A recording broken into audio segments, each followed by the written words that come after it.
Hey guys, it's Dave McConnell at Northwoods Forge. We're going to do a video today on a beginner's project. On the social media pages, there's been a lot of questions about beginner's projects, stuff like that.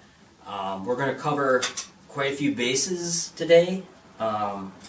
One is I'd like to address is hammer technique. Another one is hammer control. This is a great little project for beginners because it teaches you drawing and tapering, which I'll explain in a little bit. It teaches you scrolls, how to keep stuff proportional. Freehand scrolls are not easy if you want them to look good. You can guys use these jigs all the time. You want to do that after you've mastered hammer control and stuff. That's great. That's fine if you're selling these or whatever. So what we start with is just a piece of 1/4 inch 1018. This may be A36. I don't know, but it's just hot rolled 1/4 inch steel, 8 inches long, gives you about a 4-inch hook. So that's what we're going to start with. Hammer control and technique. There is a method to the madness, you guys. Proper hammer control it's important. Guys are tearing up their shoulders, their elbows, wrist, hands, everything. One thing beginners kind of overdo right off the bat is they go for a big hammer. 3.5 pounds. You don't need a big hammer. This is a 2.5 pound hammer, and I can move metal just as fast as most guys can with a 3 or 3.5 pound hammer. It's about technique. A lot of guys, you'll see stone fist their hammer, and I teach a lot of classes, and I get people coming in and they push down.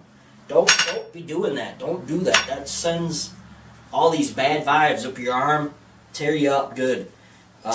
Another thing I see is guys, a lot of farriers do this, which is fine. I mean, but thumb on the handle up here.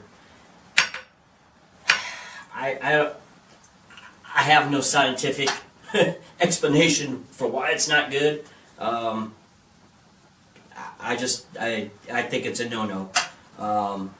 So what I recommend, and I've been doing this for 12 years now, and I don't have any problems with the shoulder, hands, wrists, elbows, nothing. And I work a full-time job, so it's worked for me. But pinch, thumb and index finger, pinch. Wrap these fingers around your handle, and now what you've created is a fulcrum point. When I'm hammering, I'm coming down, and this is where you get your power from. You don't need a heavy hammer, but this is where the speed part comes in. So when I'm coming down and I'm flicking that using these fingers, and this is my pivot point. So that just accelerates my hammer. Another thing, like I said, I see guys stone fisting and they push down. Let that hammer come back up. Relax your arm. Come up. I use that so much. Just let that hammer come back up. It'll keep you from having to hammer so much. Stance.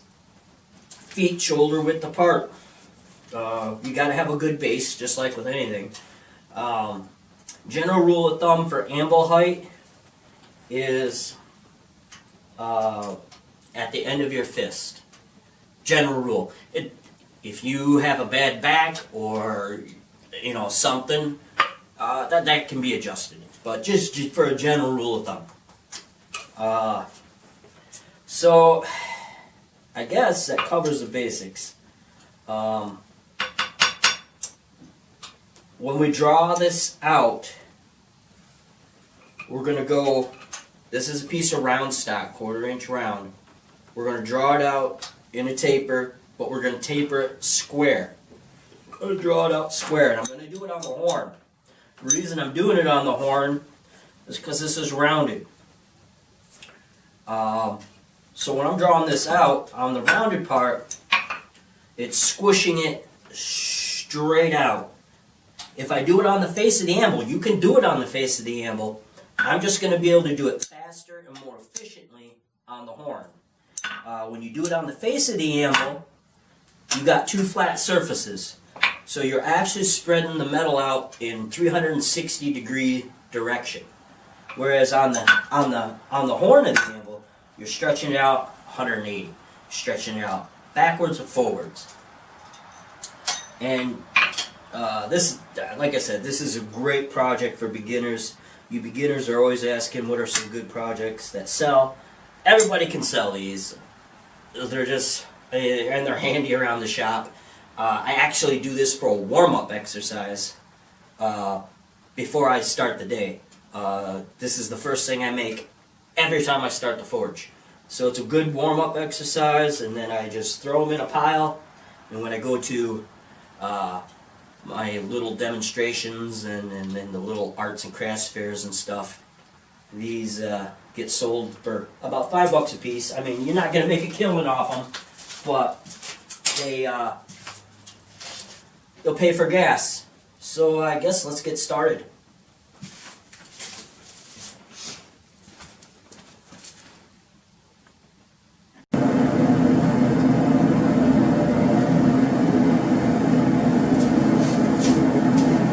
Alright, let's get started. So like I said, the first thing I'm going to do is I'm going to draw it out. I'm going to draw it out to square first.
Now we have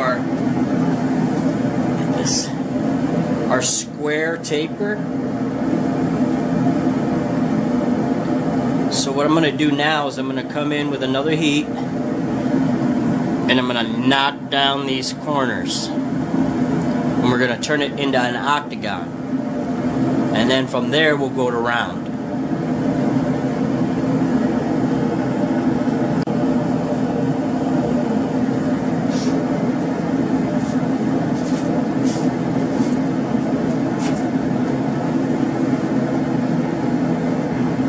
The corners down, going to octagon.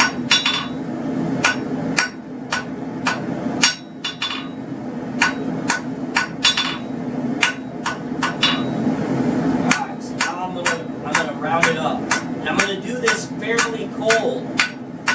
It'll keep me from getting too many hammer marks in there. And then you'll actually see me hammered at a black heat. What this is doing is planishing the metal. You're getting all your inner hammer marks out and actually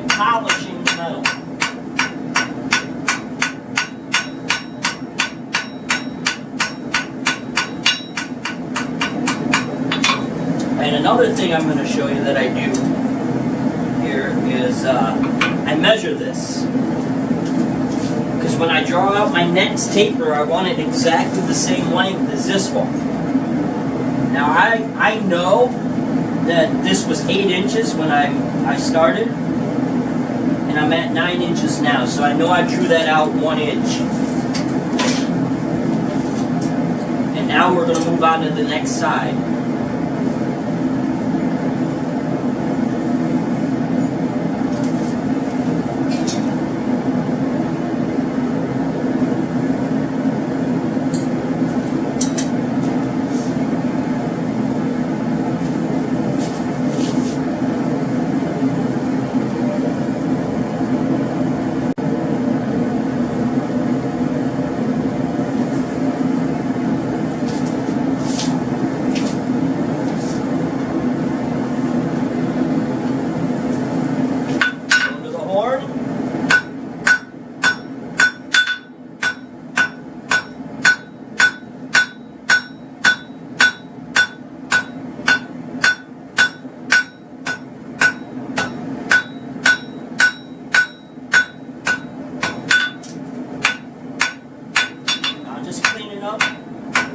All those marks that I just made from the horn. The horn is very aggressive and will leave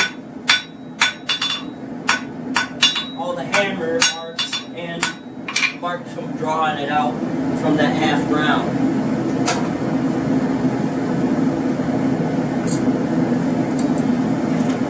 So once again, we're going from round to square when we draw our taper out, to octagon to round.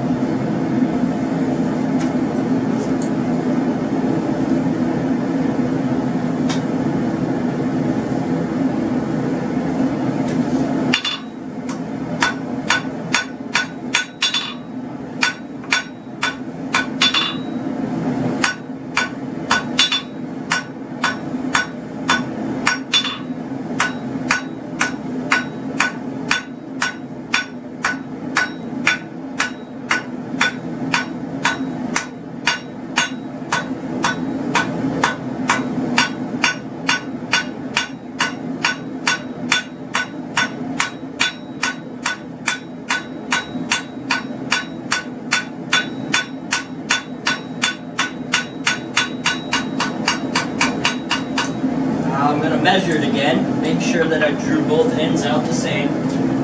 Should be darn close to 10 inches, so let's see.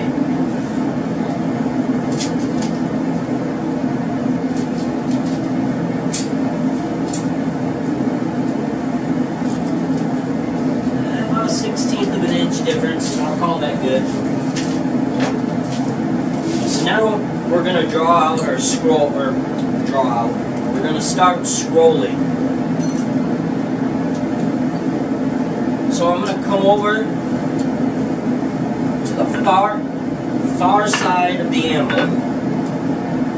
I'm going to lean my piece over and I'm going to knock this scroll down. I'm going to use glancing blows because I don't want to hit on the edge of the anvil because it'll leave hammer marks. So we're just using glancing blows. Once I get this little curly cue made, I'm going to start on the horn scrolling my S hook. But before I do that, I got to cool that little tiny scroll because we'll be hitting it on with the hammer. And we don't want to distort that at all. You'll see here in a minute.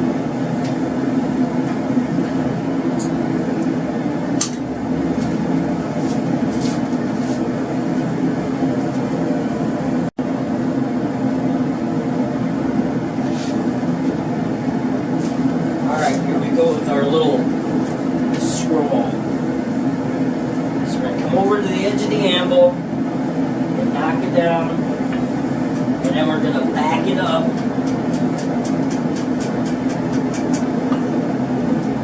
Close it up a little. Come over to the water bucket and cool just that little scroll.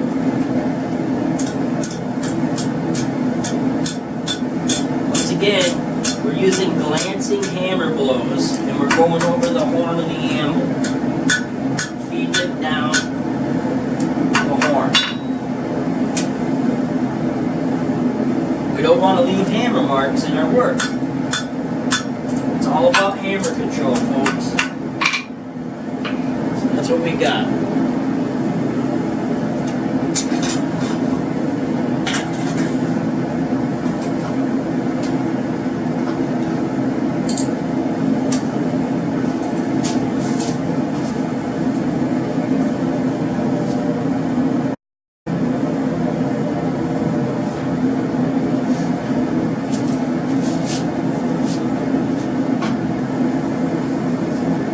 The other side now.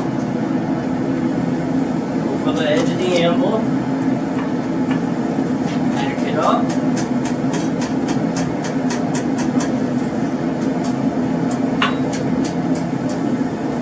Pull your tip. To the edge of the anvil.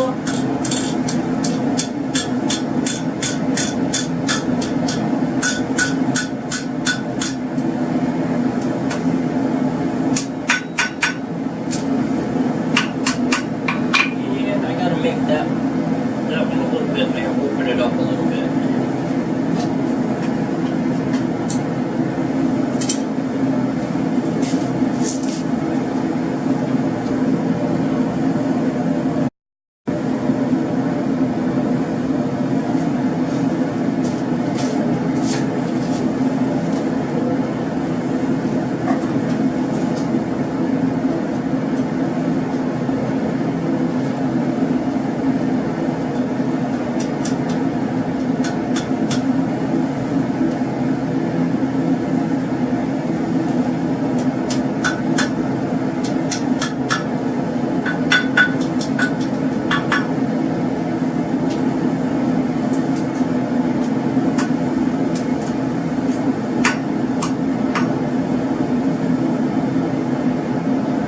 So, what you're looking for with an S-hook is a center line that lines straight up and down. That's the most aesthetically pleasing. So I'm going to wire brush this with a block brush, and then I'll show you what I mean by hammer control and what it looks like on the metal.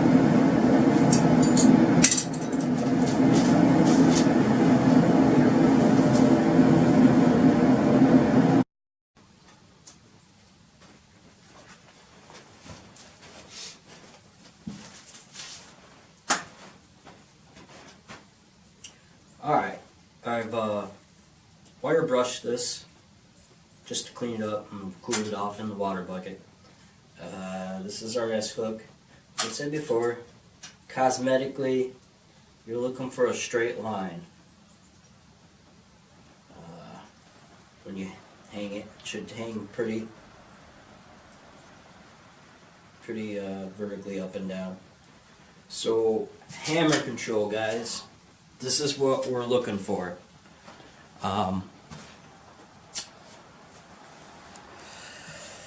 Try to get a good view of this.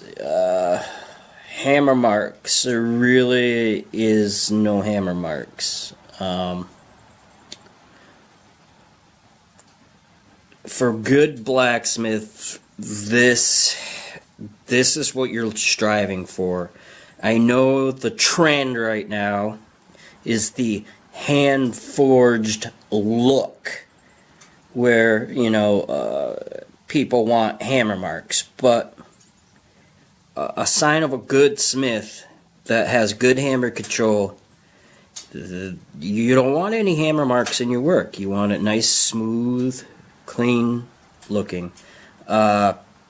This translates to you knife makers. You don't want hammer marks in your blade, because you know what?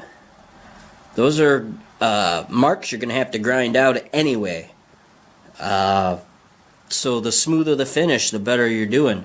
You don't have to grind so much. And you're not going through abrasives. So the knife makers starting out, believe it or not, these little S-hooks are good practice. if you can make these without any hammer marks, you should be able to do a blade without any hammer marks. So that's my little spiel on hammer control, hammer technique. This is a great beginner project. Once again, you could sell these, like I said, $5 a piece. Get money for gas and more material, but it also teaches you proper hammer technique, hammer control, drawing, tapering, scrolling. So that's it in a nutshell.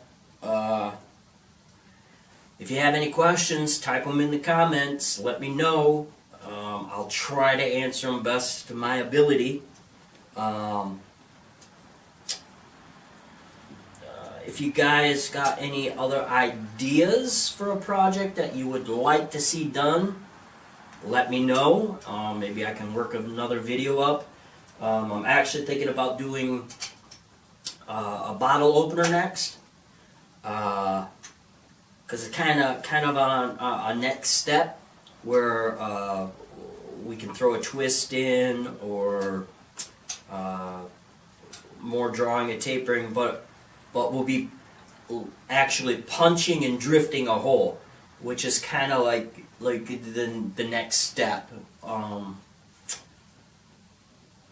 We'll do a little theory on that, because there's a couple ways you can do it, and maybe I'll show both ways. I don't know. It all depends on what you guys want. But because you can actually punch a hole with a round punch, or you can slit, which is cutting a slot and then driving your drift through. I'll show you different ways of doing that. There's also different ways of drifting the hole. You can actually drift the hole. You can actually work it on the horn of the anvil. There's more than one way to skin a cat, as they say. So just keep your mind open, and be safe out there. Hammer on. Thank you.